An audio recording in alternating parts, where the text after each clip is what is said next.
Assalamualaikum warahmatullahi wabarakatuh. Perkenalkan, saya Chandra Adiansa, mahasiswa jurusan Prodi Komunikasi dan Penyiaran Islam. Di sini saya akan membawakan podcast yang bertema dampak dari kecanduan game yang sedang marak terjadi dalam generasi sekarang ya. Apalagi terutama generasi Gen Z yang terlalu banyak menghadap HP. Di sini saya dalam podcast ini tidak sendiri, saya bersama teman saya. Guys, kita sudah bersama narasumber kita nih, Haikal. Halo semuanya. Oke, kita langsung masuk ke topik utama kita nih tentang tema tadi tentang dampak dari kecanduan game nih, terutama untuk para Gen Z kan sekarang. Ya. Haikal itu termasuk Gen Z untuk hari ini ya. Jadi apa yang kita mau bahas hari ini? Oke, langsung saja. Biasanya Haikal dalam sehari bisa main game paling lama berapa jam? Kalau saya biasanya bermain game itu kalau lagi hari libur 8 sampai 5 jam, tapi Oke. kalau lagi kuliah sekitar 2 sampai 3 jaman.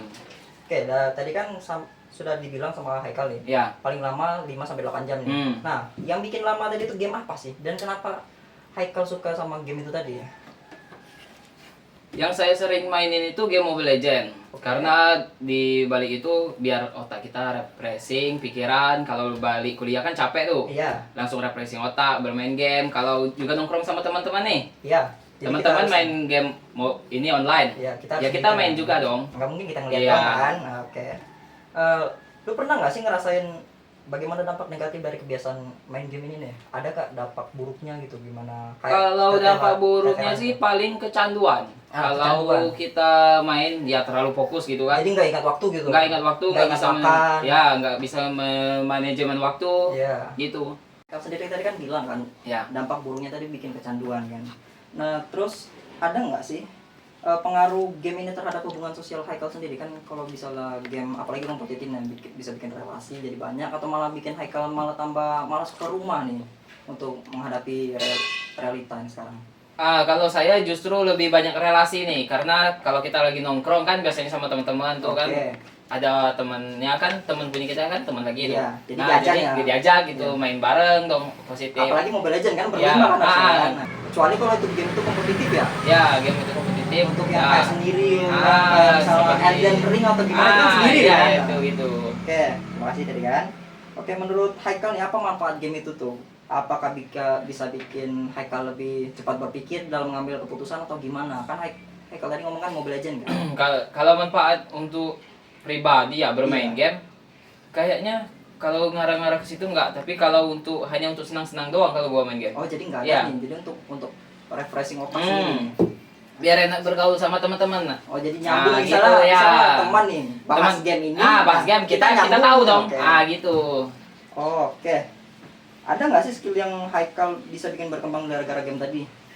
Skill yang berkembang. Iya, kayak ngomong jadi cepat lancar kan. Biasanya orang ini apa sebelum main game tuh biasa ada yang belibet omongan. Kalau pas main game jadi lancar gitu. Apa sekarang gimana? Enggak, kalau saya enggak ini paling kalau lagi ngobrol ya enak pembahasan doang. Ya, jadi nyambung. Iya, kan? nyambung. Jadi lancar-lancar aja kan Iya. ngomong. Jadi itu skillnya jadi kayak Kalau ada berkembang. orang yang enggak kita kenal nih, terus Kalau kita dia- lagi main game, terus dia nyamperin nih kan, Iya.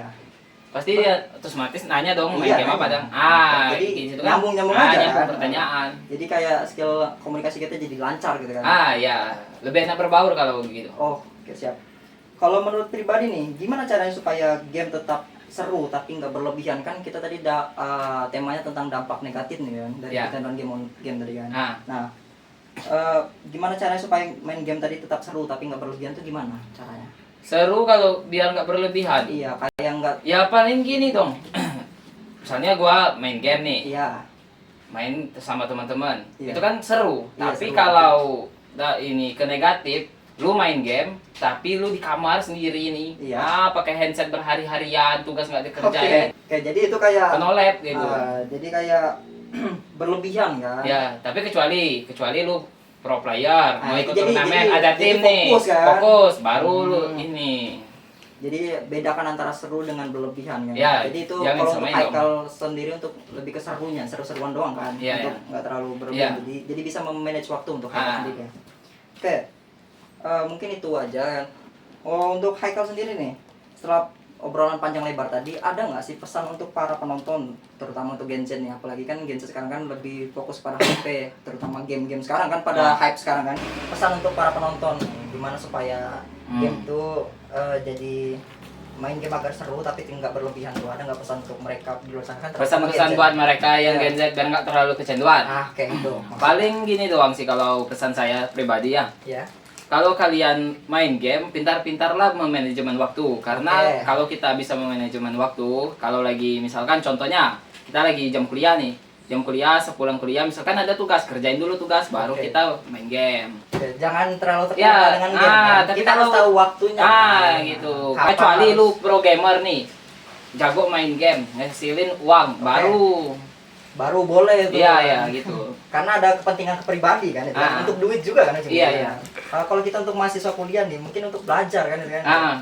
Nah, mungkin itu aja teman-teman podcast kita hari ini yang sudah panjang mungkin ya. Saran saya cuman menitipkan satu pesan untuk kalian nih. Kendalikan gadgetmu sebelum gadget mengendalikanmu. Asik. Main game itu wajar. Bahkan banyak hal positif yang bisa kita dapat nih. Tapi semua bakal jadi lebih baik kalau kita tahu kapan harus berhenti, kapan harus fokus ke diri sendiri, dan kapan harus balik ke kehidupan kita nyata. Nggak mungkin kita tiap hari main game kan, no lab kan. Seperti kata Haikal tadi, nggak mungkin kan jadi no lab kan. Iya. Oke, mungkin itu saja pesan saya dan dari Haikal. Game online itu bisa jadi seru, tapi juga bisa jadi masalah kalau kita nggak bisa ngatur diri. Pesan saya untuk kalian tuh, para Gen Z, apalagi, kendalikan gadgetmu sebelum gadget mengendalikan hidupmu. Main game itu wajar. Bahkan banyak hal positif yang bisa kita dapetin nih dari game tadi. Tapi semua bakal jadi lebih baik kalau kita tahu kapan harus berhenti, kapan harus fokus pada diri sendiri, dan kapan harus balik ke real life atau kehidupan nyata kita. Mungkin sekian itu dari podcast kita pada hari ini. Terima kasih yang sudah menonton. Saya akhiri. Wassalamualaikum warahmatullahi wabarakatuh.